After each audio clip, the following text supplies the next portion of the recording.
Go ahead. If you want to feel really good, say these two words: President Trump. President Trump. President Trump.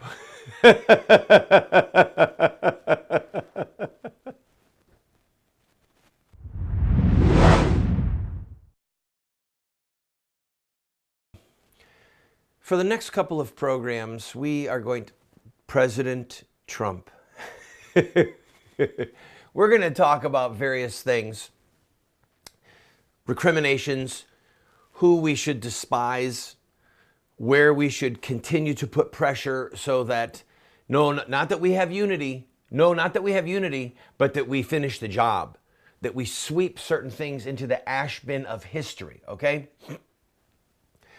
During the election night, I had to turn on ABC. Did I tell you this? I went to ABC. Once I knew, long before they called it. See, I actually watched the polls. We spent 10 days in Florida, North Carolina. I could see what was going on. I knew Trump was going to be president. So around 10:45, when it was clear to me that Trump was going to win, maybe 10:30, 10:50, I don't know, I went to ABC. I wanted to watch George Stephanopoulos. You piece of junk. George Stephanopoulos, you are a contemptible human being. You are a despicable liar. You are not a journalist. You're a joke. Oh, you're articulate. You're clever. You can read a teleprompter. It doesn't make a man intelligent, people. It doesn't make a man intelligent. So there's a journalist. I want to thank this guy, Will Rand. Will Rand wrote a mea culpa piece. It showed up on CBS News, commentary, The Unbearable Smugness of the Press. And in it, he confesses that they hated Trump. They despised Trump's supporters. They mocked us. They vilified us. They put little tweets, 140-character tweets about all of it, and they missed it. And his point was, we completely missed the story. And now what we need to do is be humble. Now we need to admit how wrong we were. So what I want you, my viewers, this is what I want you to understand. Will, thank you. Will Rand, thank you for a moment of clarity, a moment of honesty. But here's the thing, people. These journalists are not intelligent, all right? They're articulate. You could have somebody who truly believes in Marxism, be well-dressed, be handsome or pretty if they're a woman, be jovial, affable, and be articulate and persuasive. And if they really believe in Marxist principles, they're a fool. They're a liar. They are believing in something that is literally from the pit of hell, literally enslaves men and nations. Okay? So it doesn't matter if they look good or they can read a teleprompter. And that's what we're dealing with most, not all, but most of the major media. They are articulate, but they're deceitful and they're deceived. They're unholy, unrighteous, smug. Many of them are sexually perverse. Many of them have killed their own children by abortion to get to where they are. This is who we're dealing with. They mock Jesus Christ. They mock the pro-life movement wanting to save God's babies. They mock those of us who think that marriage is a covenant, a sacrament given by God, and is to be enjoyed with one man and one woman. Okay? They mock all that. And they think they're intelligent. So one of the takeaways for you and for me, but especially for you, I've been in the communications industry since the late 80s, okay? As well as being a political activist, I've had my own radio show or my own TV show for the better part of decades, okay? From the late 80s to present. These people are liars, they are deceivers, and they are cut from the cloth of many of them, of the most wicked people in human history, okay? And so if you're watching ABC or CBS or NBC for your news, the odds are you're being lied to. Excuse me, you're being lied to by what you're not seeing. Let's assume for a minute, I'm going to make this point. I'm going to go over just a second, but I'm going to make this point for Will Fan, okay? Is that his name? Will Ran. I apologize, Will. And I'm not using a teleprompter, Will, just so you know, okay? If you're a journalist and it's 1943 and you get to go to Dachau or one of the other concentration camps, how do you handle that? How do you handle it? Do you say, we're going to talk to Sergeant Schmidt and we're going to talk to Mrs. Levine? Well, you've heard both sides. Sergeant Schmidt says everything is great here and Mrs. Levine says that there's horrible persecution. You get to be the judge. Back to you, Bob. All right, do you understand the silliness of that? Or how do you have a journalist in 1850 in southern Mississippi covering a slave plantation? We're here at the Smith plantation, and we've been able to talk to Billy Bob, who is one of his servants, and Billy Bob works in the house. Billy Bob, are you treated fairly? Looks over nervously at the massa. Yes. Got nice clothes on.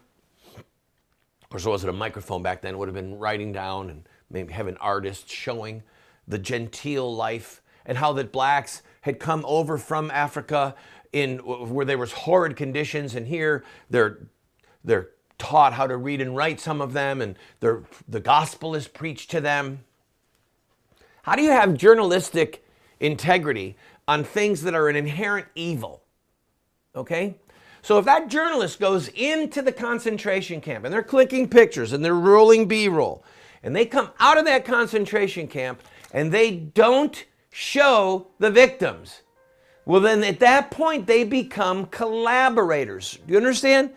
They become collaborators by their silence. They're lying by their silence.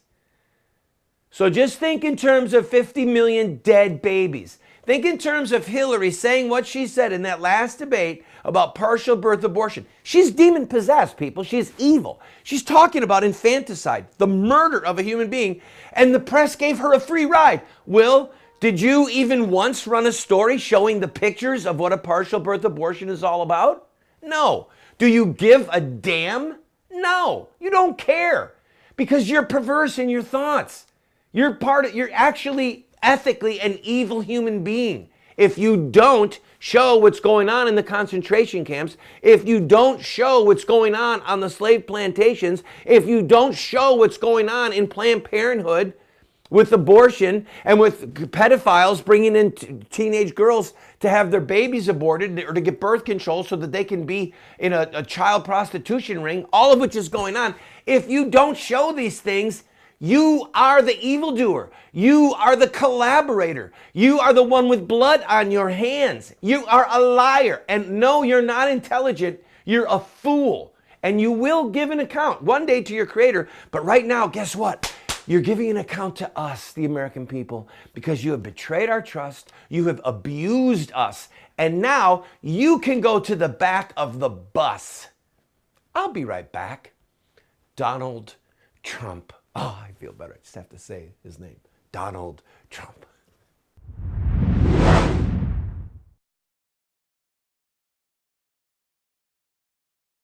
If you own a business and would like to advertise on our program, please contact us. We are currently seen on over 130 television stations from coast to coast. We air at 8 p.m. Eastern, and then all times are local. We have a lot of reach, friend. And this is an opportunity at a great price for you to get your product or your service in front of hundreds of thousands, maybe even millions of people. Also, if there's something that's important to you and you'd like to have a month where you just say thank you to this ministry or promote a certain ministry or a certain cause, contact us. Our rates are incredibly affordable. You'd be surprised. And you, again, can reach into hundreds of thousands, perhaps millions of homes. We're currently seen possibly in over 30 million homes. So give us a call, give us an email, and we'll put a commercial up for you.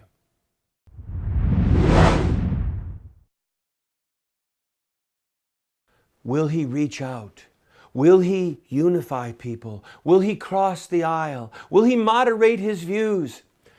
These sharks, these evil people in the press, okay, they spent the last year and a half mocking Donald Trump, mocking us, his supporters. I got it right. For any journalists who deign to watch this program, you can go back to February, March of last year where I put up the numbers and said, here's how Donald Trump is going to win the Republican nomination and he's going to be the next president. Because I'm out here in Stupidville. All right. I'm a white guy with a master's degree from a military school. I'm one of those stupid, idiotic pro-lifers who believe in God and believe in the resurrection of the dead. And I just was out here in Stupidville and I got it right. Okay. So what now these snakes and sharks and these liars and these just bad people, like Mr. Trump would say, look over here, the most dishonest people in the world. At every rally, he would point out to the press on the stage, and he was so right. Oh, thank you. Anyway, hey, by the way, you know that when he met with Obama, he did not take his own press corps. So I'm not taking you on my plane, and I don't want you as president. So that's a good sign. So let me talk to you for a minute about good signs. So these people, these lying, deceitful media people, they're now going, well, he's been a Democrat more than he's been a Republican. Maybe the Democrats can work with him. Maybe he'll reach out. In other words, maybe he'll betray all the people that put him in office. That's what they're saying. Maybe he'll have unity. And what they mean by unity is forget about Planned Parenthood, forget about overturning Obamacare, forget about building a wall. That's what they want. They want him to govern like Obama governed. That's what they want. They want him to betray all of his promises, his 28 points with his contract with the American voter. They want him to throw that contract away. They want him to appoint a moderate to the Supreme Court. Maybe he'll reach out by appointing a moderate to the Supreme Court. Read somebody who won't overturn Roe and won't overturn Obergefell. Okay? That's what they want. So now the evil, lying, deceitful press, from the TV networks to the newspapers, now they're circling. They can't believe. They're circling, and they're all wounded, right? So we're dealing with, when you deal with a wounded animal, you're dealing with a dangerous animal. So now the press is wounded, but they're still sharks. They're still snakes. They're still blood-sucking hyenas. So they're circling Trump, and they're trying to think, what can we do to get him to govern, to have policy decisions the way we want? Do we schmooze him? Do we browbeat him? Do we bait him? Do we write nice pieces about him? Do we write harsh pieces about him? Do we focus on George Soros and moveon.org? What do we do? Because their agenda hasn't changed. They still have an agenda from the pit of hell, and I know they don't even believe in hell. It's okay. They'll find out. They'll find out. So I shouldn't be happy. I don't want any of them to go to hell. I don't want them to go to hell, but I want them to wake up, and I don't want them to drag this nation into the jaws of hell, which is what they've been doing for a few decades now. So I got to take a break. All right. The clock shows no mercy. I'm going to take a break. We will continue on, but here's the bottom line. Mr. Trump, don't listen to them. You defied them. You showed that they were wrong. You pointed them out as being the most dishonest people in the world, which they were and which they are right now. And they're a bunch of wounded animals. They're circling you. And we'll stand with you, Mr. Trump. We will stand with you. We'll make sure that our congressmen don't try and stop you from building a wall. We'll stand with you. But please, Mr. Trump, please, for the love of God, for the future of this country, ignore them. Or go ahead and just keep saying you're the most dishonest people in the world and encourage one of your sons or your daughters to start a new network. Yes, Trump Network, owned by the family of President Trump. Oh, just say the words, President Trump.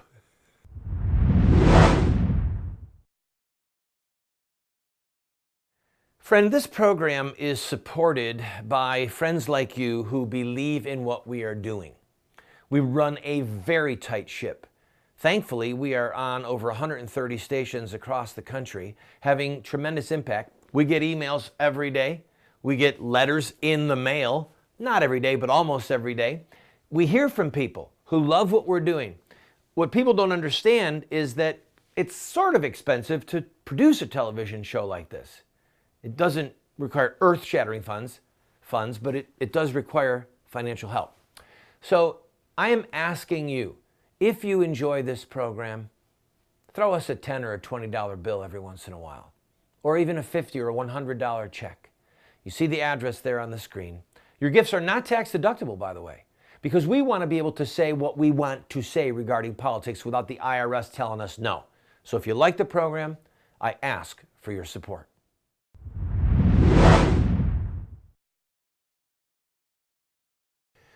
President Trump. Oh, and this will be nice. It's not quite as nice, but it'll be nice. Former President Obama. So President Trump, President-elect Trump, has promised that he is going to write executive orders really fast. We are a government of the people, by the people, and for the people, okay? This is a representative republic. That's what we have. Now, Thomas Jefferson made it clear in the Declaration of Independence that we are based upon the laws of nature and nature's God, that our rights and that laws come from heaven, okay? So the most sacred thing in the world is not the vote. And if 70% of the American people today said we want to reinstitute slavery, we've had it. All these black people marching around doing all this crazy stuff, we've had it. We're going to reinstitute slavery. And they voted, and it actually had an election and a referendum. No, you can't. It's because slavery is an intrinsic evil. It's one of the sins that cries to God for vengeance. If there is a God in heaven, if there are laws of God, then that's the foundation. So the vote, the franchise is not the most sacred thing in the world. It's not. The law of God, that's sacred. And that doesn't change. All flesh is like grass, but the word of our God will stand forever. So my point is this: you and I, who are followers of God, those of us who have a moral compass that is synced in or attempting to be synced in with the North Pole of our Creator and His laws. This is not the time for us to sit back and say, whew, we dodged that bullet. Listen to me. We got a reprieve. That's what we got, a reprieve. A reprieve of heaven's judgment. Don't kid yourself. 3,000 babies were butchered yesterday. Hundreds of children were ripped apart in Planned Parenthoods, and their bodies were thrown in dumpsters or ground up and flushed into the sewers, literally. And some of them, their body parts were harvested so that they could sell them and make a profit off of the bodies of the dead. You think that God doesn't hear that blood? You think God's so busy up there rejoicing that Donald Trump defeated Hillary Clinton that He's not hearing the blood of these babies? You think the angels have stopped weeping? No. We're in trouble as a nation. We got a reprieve. But that reprieve bought us a little window to fight like heck to turn the country around. And the core issues of the shedding of innocent blood and the sins that cry out to God, those core issues have not changed. They have not changed. And it's our job to put pressure on our elected officials in the House, in the Senate, and yes, with Mr. Trump to hold his feet to the fire and to insist that he maintains his campaign promises. It's our job now to fight like it all depends upon us. We pray like it all depends upon God, and we fight like it all depends upon us. And don't think for a second that Mr. Trump is just going to do this without our help and our hard work, because this is a constitutional republic. I'll be right back. You've got a role in this, friend. Play the role. I want to invite you to go to our website, Almost every book that I have ever written is available as a PDF online for free. We have a ton of products, training materials, tools that are available for you for free. All we ask for is that you give us your email address. That's it. So that we can stay in touch with you. And yes, from time to time, ask you to support this work. So I'm inviting you, go to the website. Now, for those of you who say, well, I don't want a PDF, I want a real book. You can get one of my books. All you have to do is pay for shipping and handling, and then give whatever gift you want. And if you can't afford anything, we'll send you the book for free. Just pay shipping and handling. Why are we doing all this? Because we want to change the direction of the country, and we need to raise up a fresh generation of warriors to do that. That's why we have this tool. I invite you, go to the website, see for yourself. Does God judge nations? If so, why? What does his judgment look like? And is America under the judgment of God? I answer these questions and many others using the scriptures in my book called The Judgment of God. I encourage you to go to our website and download your own PDF and study the scriptures on the judgment of God.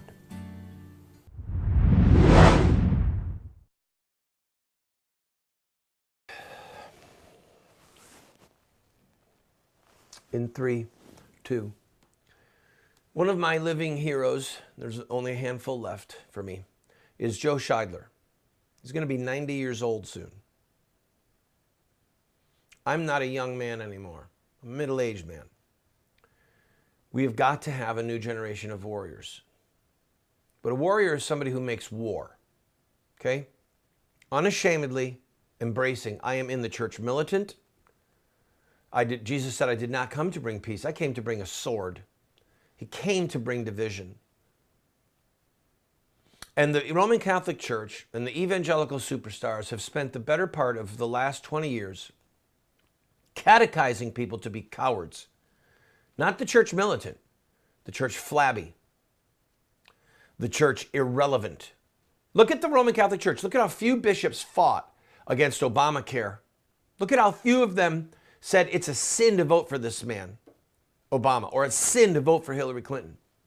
Look at your evangelical superstars, bowing their knee to Caesar with their 501c3 tax-exempt status as a bridle in their mouth, okay?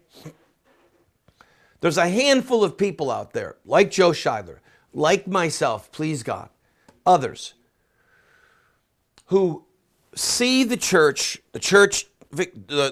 militant, who see the scriptures for what they really are, who understand how victory comes. It is through conflict. It is through confrontation. There can only be one winner. Okay? And right now we're losing. 55 million dead babies.